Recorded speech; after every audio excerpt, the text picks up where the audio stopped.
Hey guys, this is Greg from followgregsports.com, and today I'm going to take you through how I approach a picture straight off my memory card and what I do to post-process it, to take it from the raw footage or the raw picture off the memory card, and what I do for cropping, for color correcting, for maybe retouching out some field debris, and I'm going to show it to you in video. So I've opened up this photo here in Photoshop, and as you can see right off the bat, the action is just a small portion of this particular photo, and so we're going to certainly crop into it. The other thing is, upon first glance, it is a little yellow in its coloring, and so we're going to fix that. And then the other thing that I see, and I know this because I was there shooting it, is that there's a lot of debris here on the field. You can see it right here, and you can see it right here.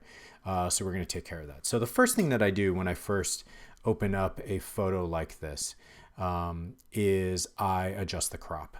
So I go up here to the cropping tool. Right now I have it preset to a 5:7. Now you can adjust this to be the ratio of what you shot it in, or a custom ratio, or a square, or things like that. I use 5:7 because I know that a lot of parents who take my photos, they want to print it, and it just fits a standard size frame. So you see it as a 5:7. Here, I'm going to hold the shift button to keep ratio, and what I'm going to do is I'm going to crop pretty tight, about as tight as I can go from the height. And I'm going to move it like this. Now, typically, I am shooting pretty wide, and I do that on purpose. Now, sometimes, obviously, you don't have a choice, and the action is so close, and maybe you don't have a wide enough lens. But in a case like this, where the action is across the field, I'm going to shoot fairly wide, and it's because there's so many things out of your control that can happen. A player can come in from the side, the ball can bounce out of bounds. There could be so many different things, and I want to have that flexibility to crop in the way that I want the finished product to look. Now, what you can see here is, for the most part, like common practice, best practice for sports photography is to crop pretty tight and to eliminate anything that doesn't add context or story to the photo. So in this case, it is this player, who happens to be my son, this player, and the ball. Now, I could crop really tight, like right up to the ball, like this, but I don't want to. And the reason why is you need to also think about the negative space around that ball. So I'm going to pull it out just a touch here. And the other part that you would notice is they're moving from left to right. So what I'm going to do is actually, instead of centering it just like this, I'm going to move it a little left of center. Now, the reason why I do that is because both players, this player, my son, is looking at the ball, but this player is looking somewhere in the future, in forward. And you don't want necessarily to not allow, you want a little bit of room here. So that you can kind of understand where that person is going. Now, you could make the decision to go way wider like this, and that could work as well. But because this is action soccer, we're going to go a little tighter, and I'm going to move it a little left of center. In fact, I'm going to bring this out just a touch, a little left of center. Okay, now the next thing, before I actually crop this, you'll see that I need to rotate it a touch. Now, here's a problem.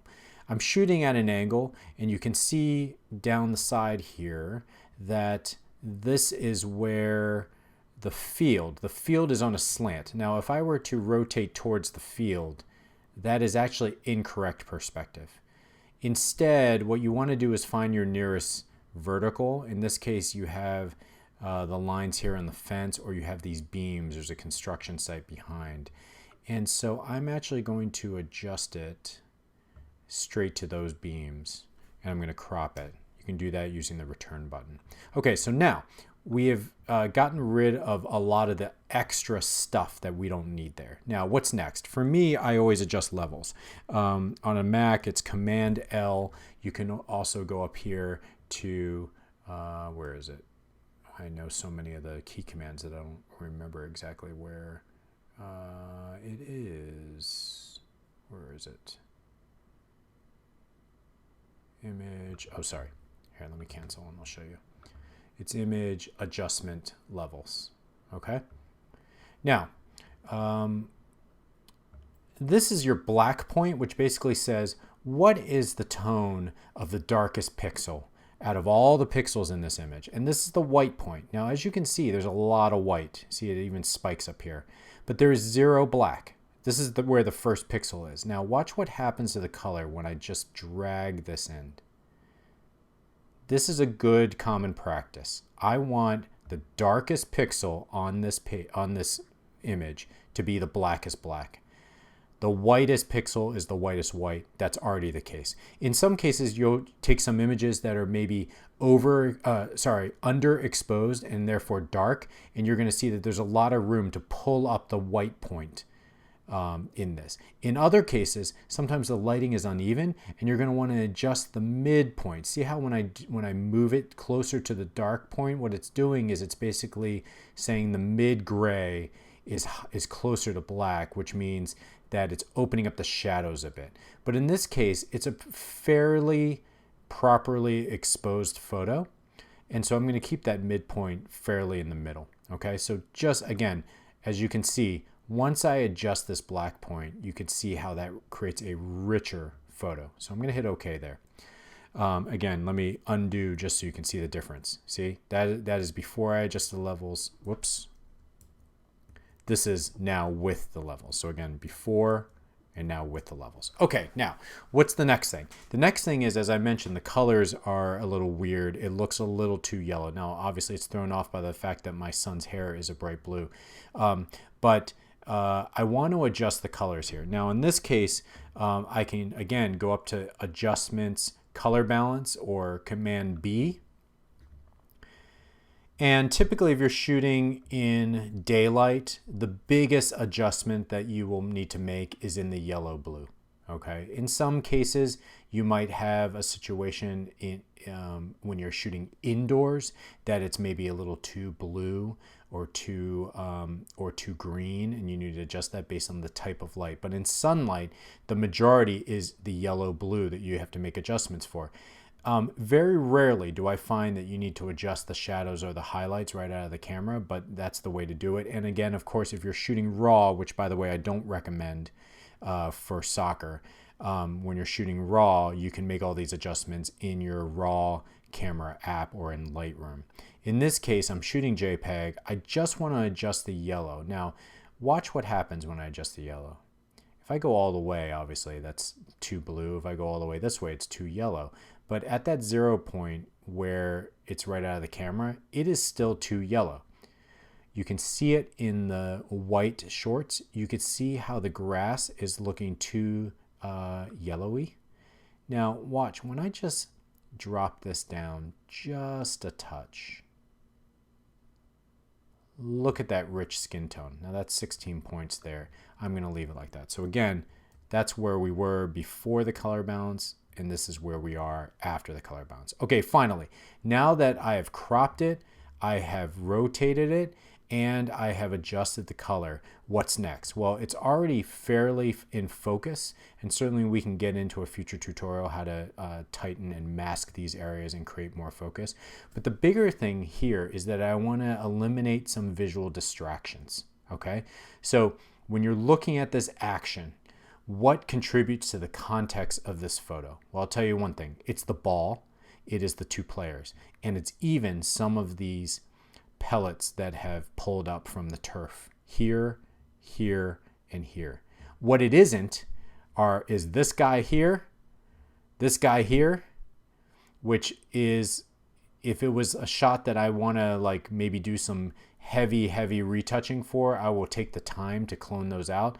Not necessary. I have a very shallow depth of field here. I think I shot it at 3.2.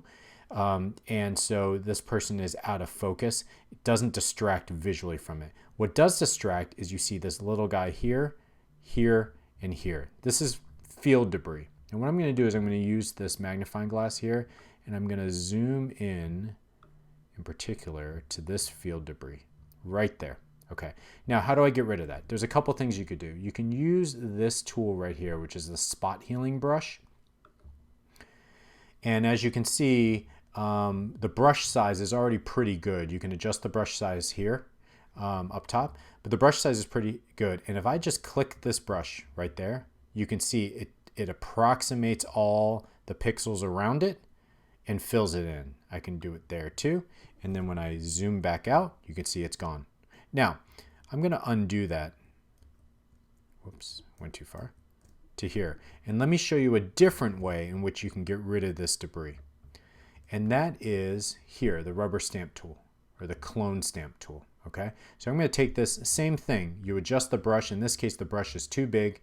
I'm going to drop the brush size to about this.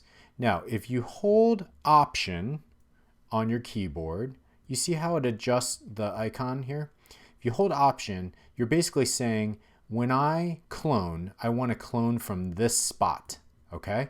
So I'm going to find a place that's kind of neutral green like this. I'm going to hold Option. I'm going to click the button. Then I'm going to let go of Option. And when I slide the cursor over and click the button again, it has cloned it on there. Now, what I don't like about the clone tool in this case is, see this harsh line? You can actually see the circle. And that is because I have a harsh brush right here. I have a hard edge brush. I can adjust the hardness here and make it a little better. But honestly, in this case, not necessary. You're better off using the spot healing because it's easy and it's quick. And you don't even have to zoom in. See this guy right down here? I'm going to do it again. See this guy right here? I'm going to do it again. You even see the space here. I'm going to do it again. Now, let's zoom out one a little further. Now, the final thing I want to point out is what other things are visually distracting. And as you continue to work with your images and understand how your eye moves around the image, you're going to pick up on things. And in this case, it is this yellow thing right here. So now that I pointed it out, you probably see it. Now, I want to create a situation where this yellow thing is gone. Once this is gone, now my eye is not going to be stuck up here. My eye is going to be on the players and on the ball and on the action. So I'm going to zoom in like this. Now in this case, it is too big for me to use the healing tool, right? If I were to even make this bigger, let me make it even bigger. And I click like that, it doesn't know what to pull from. There's too many lines that intersect. Is it here? Is it here? Is it here? And that's a problem. Now, what you can see is that if you imagine this yellow, and I don't even know what this yellow thing is. Maybe it was a tag on a window or something. But if you imagine this gone, you can imagine that these pixels here would just continue over, and these pixels here will continue up. Okay? So what I'm going to do first is I'm going to use the clone stamp tool, and I'm going to again hold Option. And as you can see, I'm going to hold Option right here on this edge. Let go of Option. Now, as I go over here, you see that it's duping this over here. So I'm going to click and I'm going to drag just to get rid of the majority of stuff there. Now I'm going to go a little smaller in my brush. I'm going to go like this. Go a little smaller. Like this. Now I'm going to come up. Go like this, and then on this side do the same thing so it matches somewhat in the middle. Now you might say, well, that looks a little fake, and yes, we can do some additional work here smoothing this out, but in reality when you zoom out you don't know it's there because you never saw it there. So I can spend some more time smoothing this out, but not really necessary. So there you have it. This is the original, this is what this image looks like after I have cropped it, rotated it, color corrected it, and retouched it. So that's my tutorial today. You can get more tips on my masterclass, Mastering Youth Soccer Photography, and all of that can be found at followgregsports.com.